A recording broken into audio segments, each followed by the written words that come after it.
At the time, I thought we were celebrating the best night of our lives. I didn't know my wife had been planning to leave me the moment our son got on that bus to college, and that I'd be evicting her before the week was out. But I'm getting ahead of myself. It was a Friday night in August, the kind of evening that should have been perfect. Our house was full of neighbors and friends, all of them crowded into our kitchen and living room, raising glasses to Tommy, our 17-year-old son who just landed a full scholarship to state. I stood by the counter, holding a bottle of champagne I'd bought on the way home from school, watching Sarah move through the crowd like she'd been born to host parties. She had this way of making everyone feel seen, laughing at the right moments, touching people's arms when they told stories. Playing the role of proud mother so convincingly, I almost forgot the tension that had been creeping into our marriage for the past year.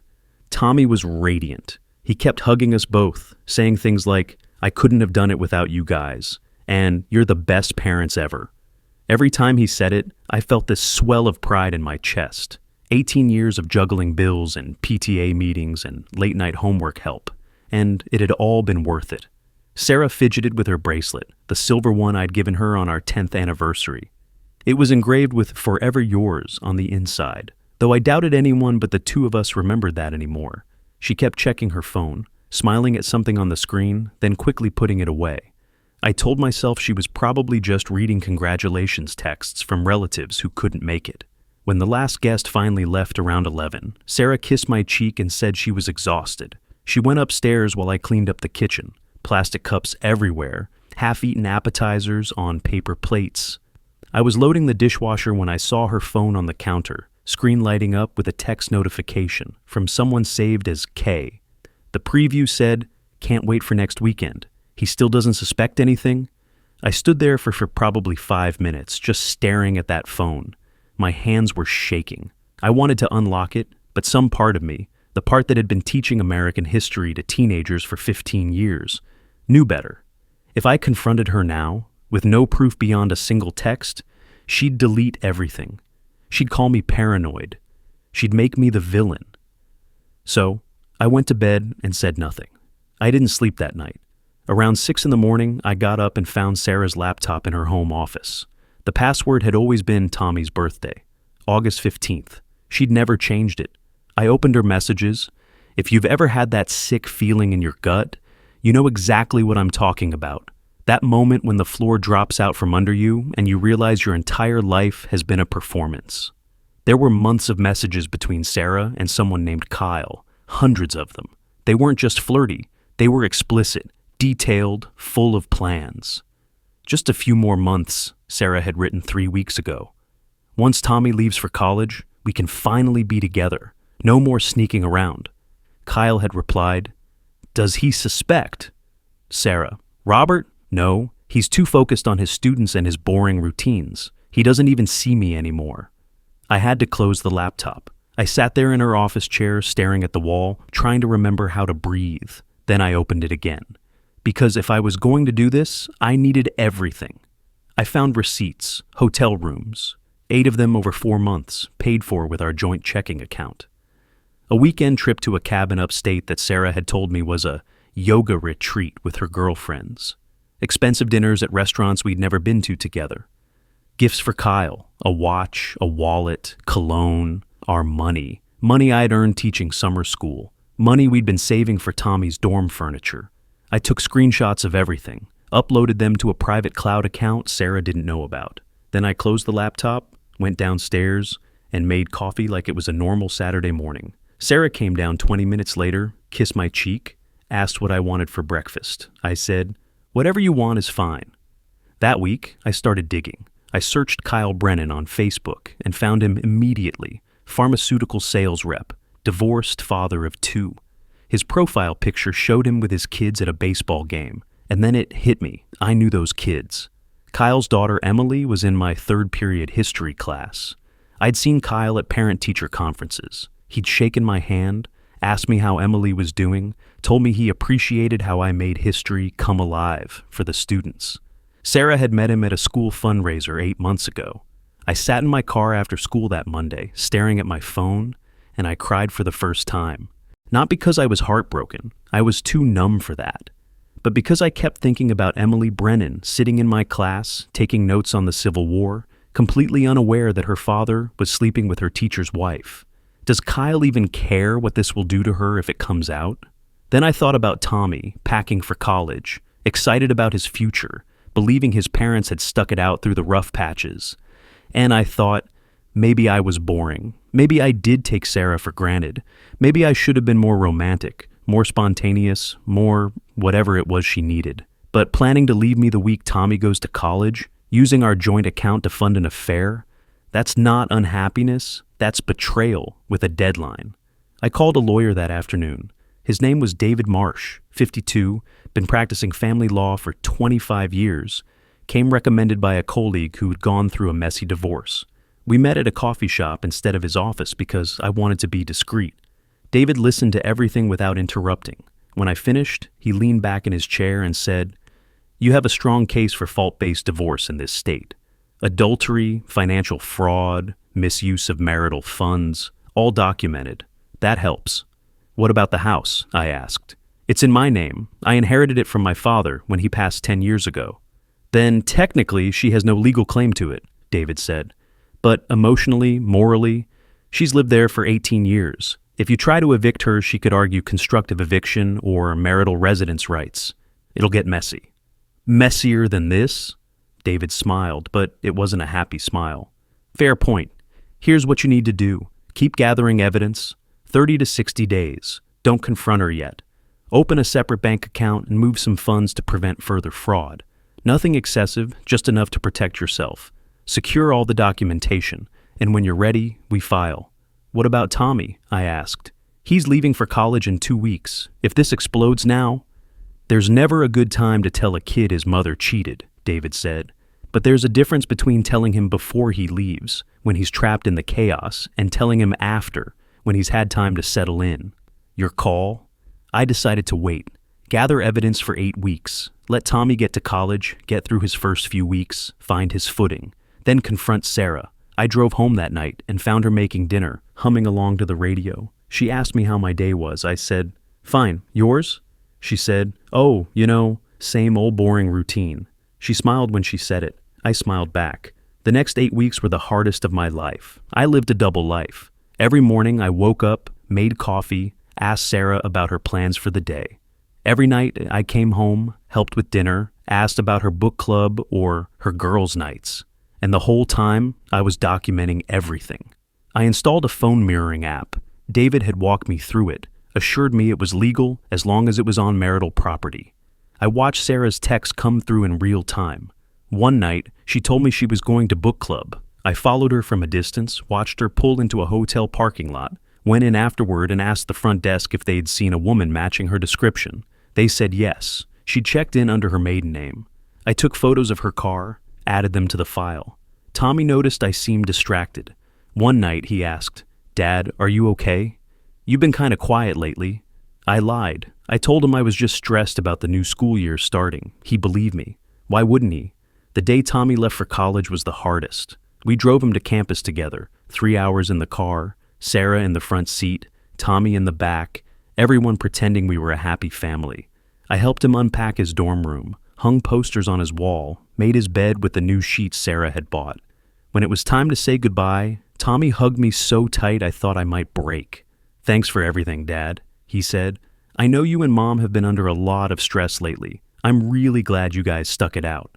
I almost told him everything right then, but I didn't.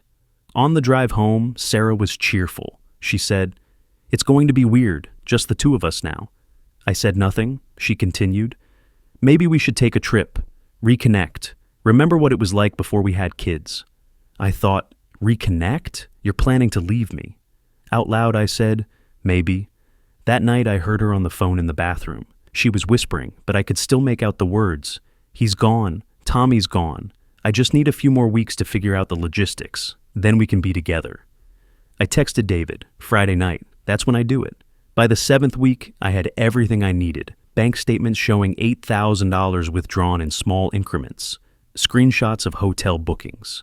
Photos of Sarah's car at the hotel. Text messages detailing the affair. An email confirmation showing Sarah had consulted with a divorce attorney 3 weeks prior. David helped me draft the eviction notice. Since the house was in my name and Sarah had committed financial fraud using marital funds, I had legal grounds for immediate eviction in our state.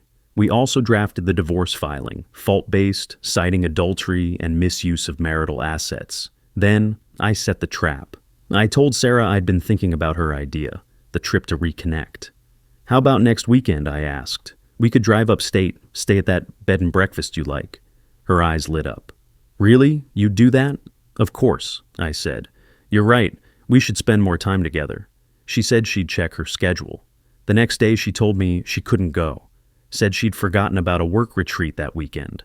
I knew the truth. I'd already seen the texts. She'd planned another weekend at the cabin with Kyle. "Rain check?" she asked. "Sure," I said. "No problem."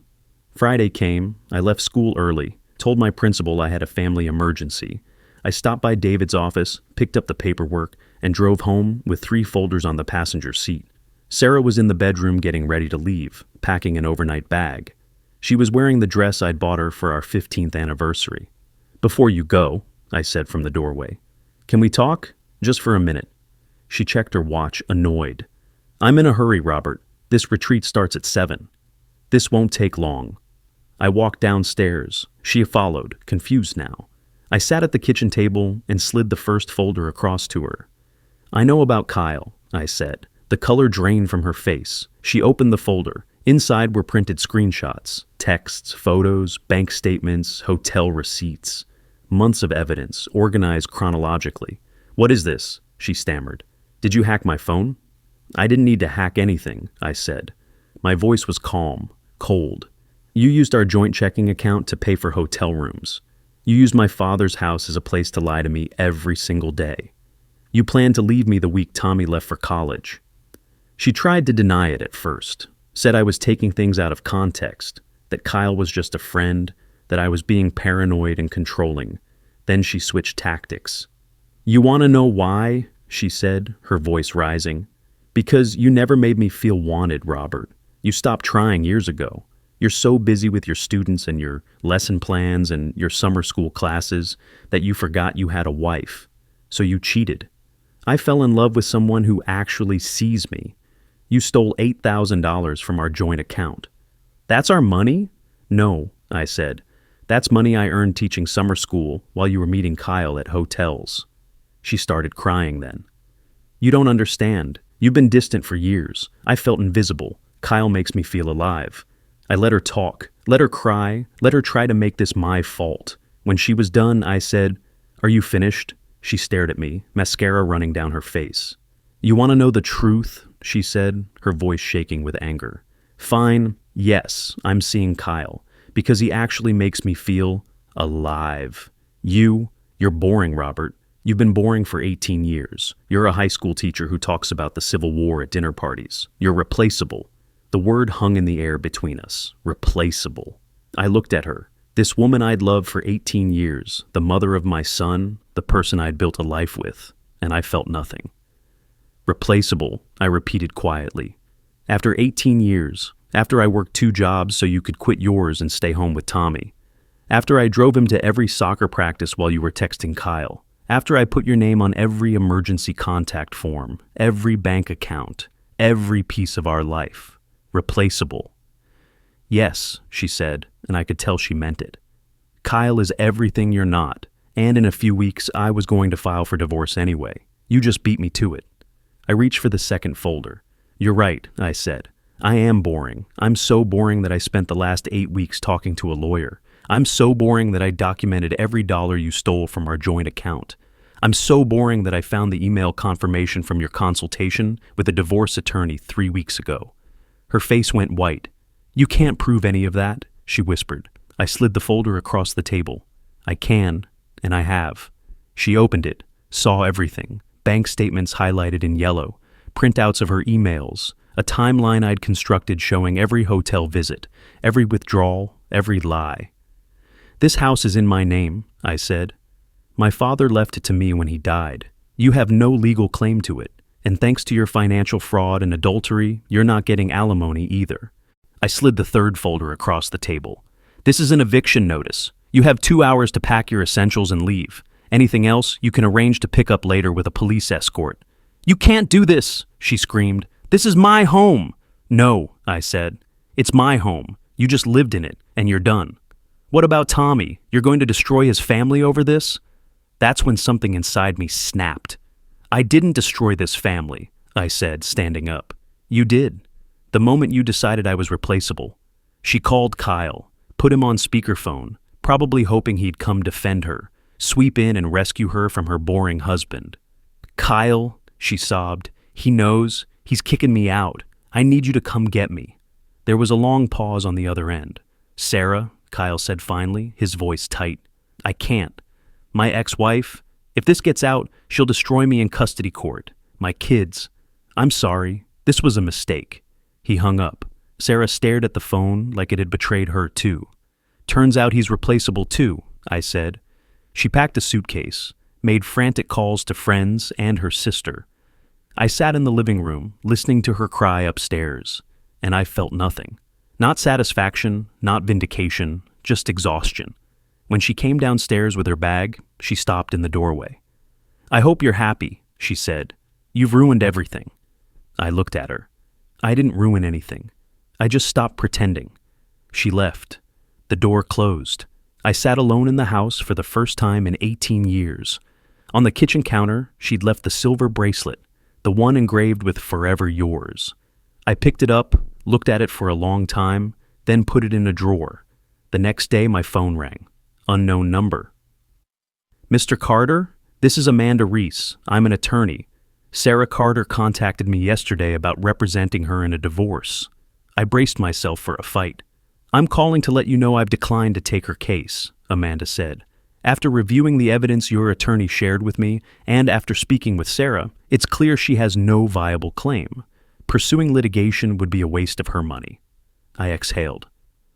"I'm also calling to warn you," Amanda continued. "She's angry. She's threatening to go to your school, cause problems for you professionally. Document everything. Don't engage with her directly. Let your lawyer handle all communication." "Thank you," I said. "And Mr. Carter? For what it's worth, you did the right thing." The next 2 weeks were chaos. Sarah tried to fight the eviction, but her lawyer, once she finally found one willing to take the case, advised her it was unwinnable. She signed the paperwork agreeing to the terms. No claim to the house, no alimony, a clean division of remaining marital assets. She posted vague things on Facebook. Sometimes the people you love most turn out to be strangers.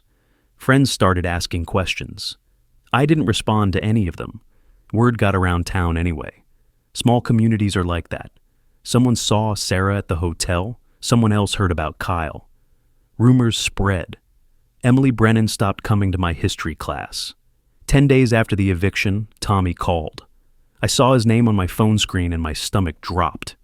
"Dad," he said when I answered. His voice was tight. "What's going on? Mom just called me crying. She said you kicked her out. She said you're divorcing her. What happened?" I sat down. "Tommy, your mom and I are getting divorced. It's complicated. I don't want to put you in the middle of this." "I'm not a kid anymore, Dad. Tell me the truth." I closed my eyes. "Your mom had an affair for almost a year. She was planning to leave me the week you left for college.